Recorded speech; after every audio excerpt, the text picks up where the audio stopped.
Welcome back to the channel guys. आज हम लोग डिस्कस करेंगे कि इंडिया रशिया के बीच में जो मिलिट्री पैक्ट साइन होने वाला है उसको लेके। आप बोलेंगे मिलिट्री पैक्ट वो क्या होता है?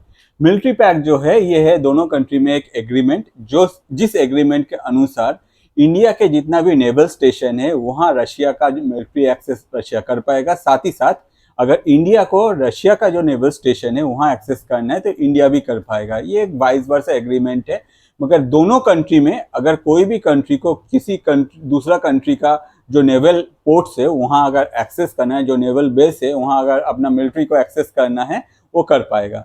तो ये जो है एग्रीमेंट ये आने वाले फ्यूचर में साइन होने वाला है। ऑलरेडी रशिया के तरफ से इसका जो ड्राफ्ट है ये इंटरनेट में अवेलेबल है, अगर आप चाहे तो आप जाके पढ़ सकते हैं। तो आप बोलेंगे भाई इसका क्या जरूरत था अगर अचानक से रशिया के साथ ये एग्रीमेंट? तो इसमें हम लोग बाद में आते हैं, उससे पहले हम लोग समझते हैं कि भाई ये जो एग्रीमेंट है इसमें एग्जैक्टली क्या क्या मिलने वाला है, कौन कौन सा कंट्री को। दोनों कंट्री को इक्वली मिलने वाला है। आज के डेट में अगर इंडियन शिप कहीं भी रशिया के आसपास में ट्रेवल कर रहे हैं, at that point of time Indian ship को अगर रिफ्यूलिंग करना है या फिर अपना मेंटेनेंस वर्क करना है या फिर अपने आप को डॉक करना है, एट दैट पॉइंट रशिया का जो नेवल पोर्ट्स है वो लोग इंडिया का जो शिप है उसको एक्सेस देगा और वो लोग एक्सेस कर पाएंगे।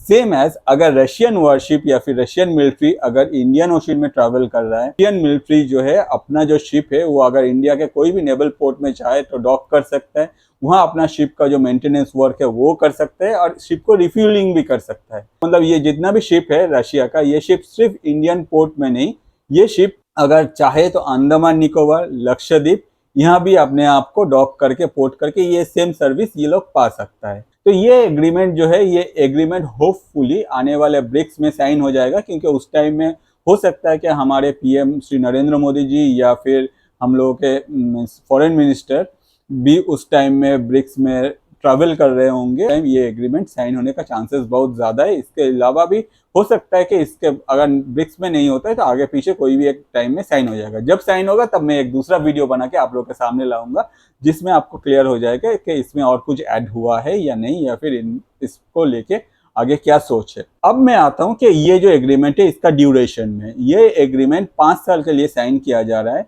कि दोनों कंट्री के तरफ से नेक्स्ट 5 ईयर्स के अंदर, मतलब जिस दिन साइन होगा उस दिन से नेक्स्ट 5 साल तक ये जो मतलब पोर्ट का जो एक्सेस है, नेवल बेस का जो एक्सेस है ये कर पाएगा। और अगर कुछ प्रॉब्लम नहीं हुआ, अगर कोई भी कंट्री अपने तरफ से बोला कि भाई मुझे तो रिन्यू नहीं करना है, तो ये जो है ये फिर ऑटोमेटिक रिन्यू होता जाएगा नेक्स्ट 5 साल, नेक्स्ट 5 साल ऐसा।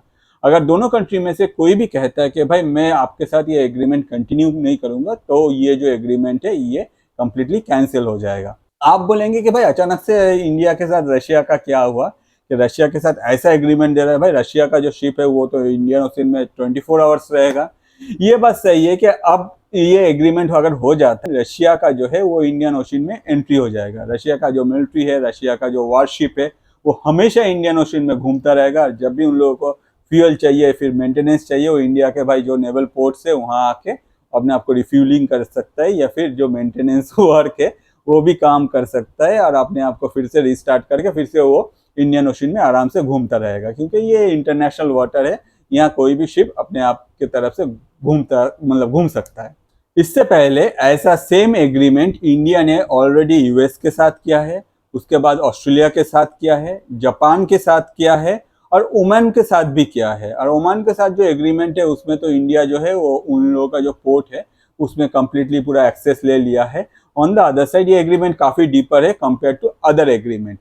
तो इस हिसाब से अगर देखा जाए कि इन फ्यूचर जाके अगर कभी भी ऐसा हो कि भाई रशिया इंडिया पे कोई अटैक करता है या फिर इंडियन ओशन में कोई भी आके इंडिया के खिलाफ खड़ा होना चाहता है, at that point of time Russian ship जो है वहाँ रहेगा, क्योंकि दोनों कंट्री में एग्रीमेंट है। और रशियन शिप तो मुझे लगता है कि भाई 365 डेज ही ये जो वॉरशिप है ये इंडियन ओशन में घूमता रहेगा और देखता रहेगा कि भाई कहाँ हो रहा है, क्या हो रहा है, नहीं हो रहा है, सब कुछ तू भी ऑब्जर्व करता रहेगा।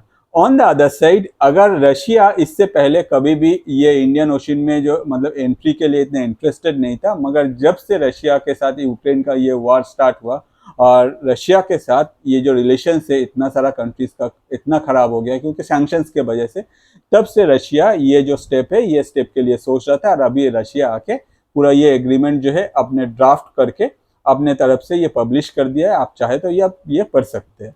इंडिया के अलावा रशिया का सूडान के साथ एक एग्रीमेंट है जिसमें रशिया उन लोगों का जो पोर्ट है वो कम्प्लीटली एक्सेस करता है। मगर वो जो पोर्ट है उस पोर्ट से रशिया को जो एक्सेस मिलता है वो है रेड सी के आसपास। अगर कोई भी शिप वहाँ जाता है तो रेड सी के आसपास घूम पाएगा, वो शिप इंडियन ओशन में आ नहीं पाएगा। On the other side Russia को चाहिए था इंडियन ओशन में अपना जो मतलब इंडियन ओशन या फिर अरबियन जो सी है वहाँ भी कम्प्लीटली पूरा एक्सेस। और ये एक्सेस पाने के लिए अगर कोई शिप सोचिए कि रशिया से आ रहा है तो वो शिप कुछ दिन आएगा, फिर उसको जब पेट्रोल मतलब फ्यूल लगेगा वो शिप फिर से जाएगा, फिर रशिया फिर आएगा, तो ये तो हो नहीं सकता था। तो इसीलिए रशिया ने ये जो एग्रीमेंट है इसमें इतना एक्टिवली मतलब इसको आगे बढ़ाया है। और आगे जाके ये जो एग्रीमेंट जब हो जाएगा साइन, उसके बाद से हम लोग इंडियन ओशन में रशियन शिप भी देख सकते हैं। अब ये न्यूज़ सुनने के बाद सबसे ज़्यादा जो गुस्सा है वो है यूएस, क्योंकि यूएस को ये पसंद नहीं है कि भाई रशियन शिप जो है वो इंडियन ओशन में उनका एक्सेस मिले। On the other side US चाहता है कि भाई हम लोग जो बोले वो हर कोई सुने। और रशिया के साथ तो यूएस का रिलेशन जो है वो आपको पता ही है। तो यूएस के तरफ से ये जो एग्रीमेंट है इसको अच्छी तरह से नहीं लिया गया है। ऑन द अदर साइड जो वेस्टर्न कंट्रीज है, जो यूएस के मतलब क्या बोले चंटू बंटू सब है, वो लोग भी कह रहे हैं कि भाई हम लोग के तरफ से ये जो है ये बहुत खराब है। एक चीज़ मैं आपको बोलना चाहूँगा कि रशिया हमेशा इंडिया के साथ स्टैंड लिया है। रशिया कभी भी आज तक इंडिया का खिलाफ खड़ा नहीं हुआ। ऑन द अदर साइड कभी भी कुछ हुआ है रशिया ने क्लीन एंड क्लियर इंडिया के लिए स्टैंड लिया है। कोई भी अगर गलत प्रोपोगंडा रन हो रहा है इंडिया के अगेंस्ट में at that point of time Russia ने उसका स्टैंड लिया है। कुछ दिन पहले एक बंदे को यूएस में पकड़ा गया जो कि एक इंडियन है, और उसको कहा गया कि भाई वो इंडिया के तरफ से रॉ का एजेंट है और वो अपने तरफ से अप्रोच कर रहा था यूएस के एक बंदे को, जो कि जाके पन्नू जो है जो कनाडा का और यूएस का दोनों का सिटीजन है उस पे अटैक करे और उसका जो है उसको किल करे। वो बंदे का नाम था निखिल, और वो भी आज के डेट में यूएस के जो जेल है उसमें बंद है, क्योंकि उसमें यूएस गवर्नमेंट के अनुसार उस पर केस लड़ा मतलब चलेगा। उसके बाद डिसीजन होगा कि एग्जैक्टली वो ऐसा कुछ किया था या फिर नहीं। To be very honest, Canada के तरफ से तो बोला गया हाँ भाई ये सब हुआ है। कनाडा तो एकदम मतलब पागल है कि भाई एंटी इंडिया कुछ भी होगा उसमें सबसे पहले कनाडा का ही स्टेप आता है, या फिर कनाडा ही ऐसा मतलब मेन चीज का शुरू करता है। ऑन द अदर साइड कोई भी कंट्री इंडिया के लिए खड़ा नहीं हुआ। सिर्फ रशिया एक ऐसा कंट्री था जो इंडिया के लिए स्टैंड लिया और बोला कि भाई कोई भी प्रूफ नहीं है जिससे ये प्रूफ हो जाए कि ये जो बंदा है इसने ऐसा किया है। अगर कोई ऐसा प्रूफ है तो इंटरनेशनली उसको मीडिया में मतलब सामने लाओ और आप प्रूफ करो कि ये बंदा जो है इंडिया के तरफ से ऐसा कुछ किया है या फिर इंडियन रॉ इसमें इन्वॉल्व है। रशिया एक ओनली कंट्री है जो इंडिया के लिए स्टैंड लिया और दुनिया के सामने ये स्टेटमेंट दिया। On the other side except Russia कोई भी ऐसा कुछ स्टेटमेंट या फिर इंडिया के लिए कुछ भी नहीं बोला। तो आप समझ ही सकते हैं रशिया इंडिया का कितना इंपॉर्टेंट पार्ट है और रशिया का और इंडिया का जो रिलेशन है ये कितना स्ट्रांग है। और ये सब होने के बाद कनाडा के तरफ से अभी जब भी एंटी इंडिया प्रोटेस्ट होता है उसमें रशिया का जो फ्लैग है वो इंडियन फ्लैग के साथ उसको भी जलाया जाता है, और कनाडियन गवर्नमेंट इसके लिए कोई स्टेप भी नहीं लेता है। तो आप समझिए कनाडा एक ऐसा कंट्री है जो इंडिया के ऊपर डिफरेंट टाइप ऑफ वहाँ का जो पन्नू है वो इंडिया के अगेंस्ट में डिफरेंट टाइप ऑफ वीडियोस जो है वो पब्लिश करता है रिगार्डिंग खालिस्तान। उसके बाद अगर कनाडा इंडिया पे कोई भी आरोप कर रहा है उसका कोई प्रूफ भी नहीं कर सकता है, कोई प्रूफ भी वो लोग पब्लिक नहीं करते हैं कि भाई ये प्रूफ है इसके पीछे। On the other side Canada के तरफ से जब प्रोटेस्ट किया जाता है, कनाडा में जो प्रोटेस्ट होता है एंटी इंडिया प्रोटेस्ट, उसमें अभी रशिया को भी वो लोग ने एक साथ मतलब सेम ट्रीट कर रहा है। बट रशिया को इसको लेकर कुछ भी आना जाना नहीं है, क्योंकि रशिया अपने तरफ से क्लीन एंड क्लियर है। भाई इंडिया के हम लोग साथ है और इंडिया के अगेंस्ट में अगर कोई प्रूफ है उसको पब्लिक में लाओ फिर बात करेंगे। ये बात जो है ये अप्रोच जो है ये एक सच्चा दोस्त ही कर सकता है।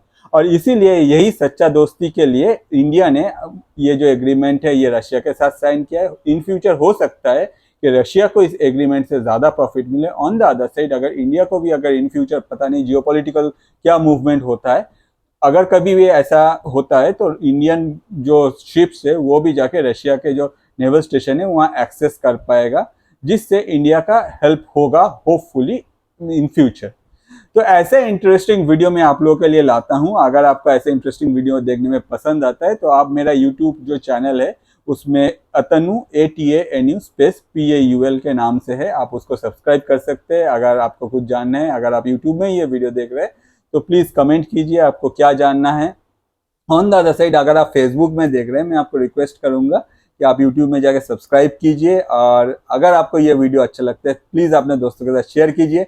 कुछ भी जानना है प्लीज़ कमेंट कर दीजिए, मेरे पास बहुत टाइम है, मैं आप लोगों को ज़रूर कमेंट में रिप्लाई करूंगा।